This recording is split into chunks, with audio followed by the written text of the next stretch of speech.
Managing Director, was the last General Assembly for President Obama addressing the General Assembly, and he gave a big long speech about the state of the world from his viewpoint. He said it was genuinely going in the right direction, but on one issue he said there needed to be a course correction, global inequality. How do you achieve that course correction? I think there are two ways to address it, from my perspective and the IMF perspective. First of all, if you make sure that inequality between men and women, discrimination against women around the world in many, many economies, and more so than we sort of anticipate, if that is fixed and the gender gap is closed rapidly, you already reduce inequality massively. So that's one avenue. Second avenue is, as trade prospers, and will continue hopefully to prosper, as innovations come through and improve productivity, we also need to pay attention to those that are not necessarily well equipped, to those who are losing their job because there is a shift of supply chain and changes in the industrial sector, but also in the service sector.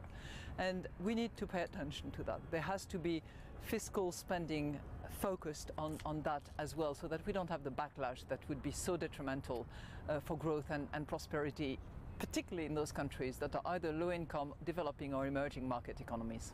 Let's focus for a moment on what is the most troubled area of the world, and that's the Middle East. Given the security situation in the Middle East, do you see any economic hope?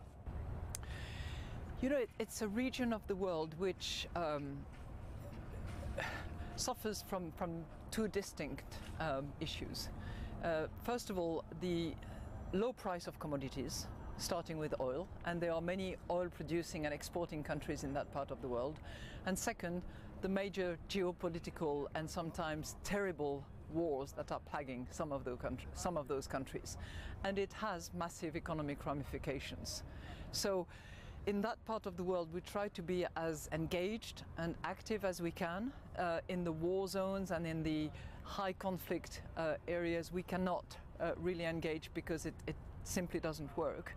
But in many other countries we are helping, and we have programs in place with many countries. I can think of Tunisia, of Jordan, of I hope soon Egypt and Morocco. So we are actively engaged and will continue to be so. You mentioned some of the countries where perhaps things are looking more positive, but look at some of the other figures. Syria's gross domestic product less than half of what it was before the war. Yemen lost 20 to 35% of its GDP in 2015, and Libya's GDP fell 24% in 2014. To what extent is the cost of these wars, particularly the human cost, going to be a long-term problem for the region? Well, if we look at one country in particular, Syria, for instance, which is probably the most difficult case because of the complexity of the conflicts there, we're looking at a country where it will take at least 10 years to rebuild GDP to the level where it was. We're looking at a country which currently has 52% dropouts of school in primary education.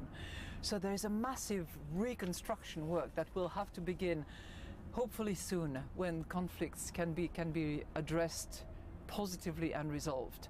While there is conflict, there's not much that can actually be done at the moment, and that's really a very sad place and situation. You mentioned earlier your negotiations on Egypt. You're coming up with a package of $12 billion loan for Egypt. Should Egyptians pin hopes on this to try and change their economic future? Is it going to solve everything? I think with the measures that the Egyptian authorities and the Egyptian populations are considering in order to improve the economy are the right ones. And we will certainly support those. We are almost there. I think it will take a few more weeks to actually be able to present the whole program before the board of the IMF in order to financially engage. But I think it's a very positive sign. It will hopefully act as a catalyst to bring, more investors, more public financing into that country, which is rich with talent, with resources, with energy, with youth.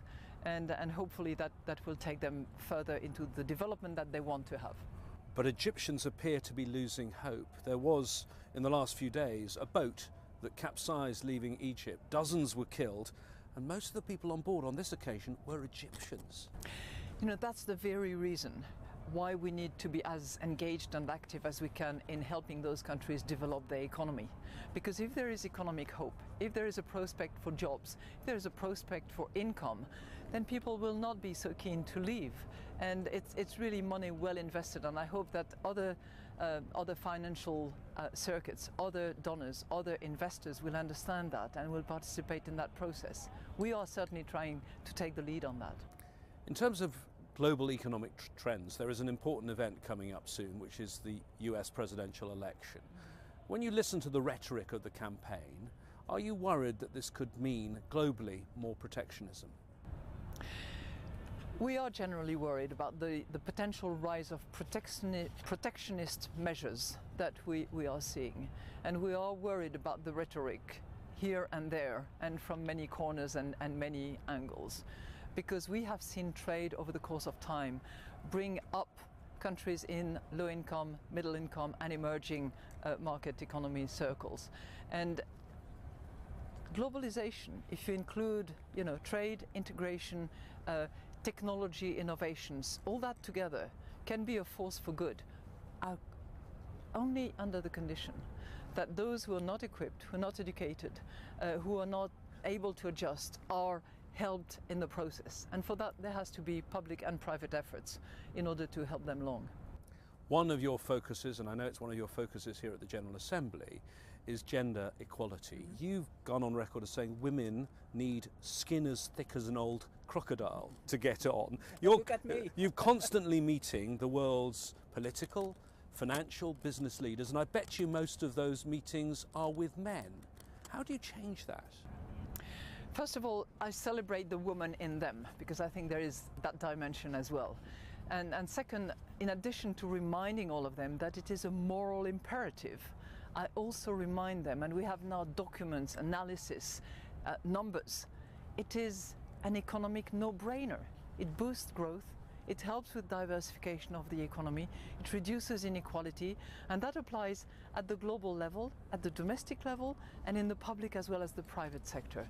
So efforts have to be undertaken, deliberate efforts to include women. It does not reduce the pie, it does not eliminate boys, men. It improves the position. Christine Lagarde, thank you for talking to Al Jazeera. Thank you. Excellent.